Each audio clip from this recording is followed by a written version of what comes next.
বাজার তারপর সাজ্জাদ জি। তার নামটি কোনি নাম হয়েছে কোচ, হুম ভাই হয়েছে মশা, পরে ভাই হয়েছে হাইস, পরে দুধ।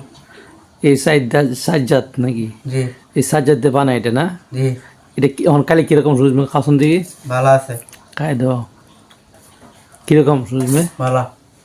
আচ্ছা সুজমে জি এটা কোথা থেকে আনছো এ বাড়িতে আনছি। বাড়িতে আনছো জি আচ্ছা তুমি বাড়িতে খাইছিলা না সুজমে খাইছি, কি কি বাড়িতে কি খাইছো কোন আমি এই পোলা খাইছি, পোলাও পোলাও, পোলাও খাইছো জি। কিতে রান্না করছে এ গুস্তু, কিসের এ বিশ্বগুরু, কি গুরু বিশ্বগুরু। বিশ্বগুরু জি বিশ্বগুরু সুজমে কি গাই। গাই জি এটা এটা বিশ্বগুরু জি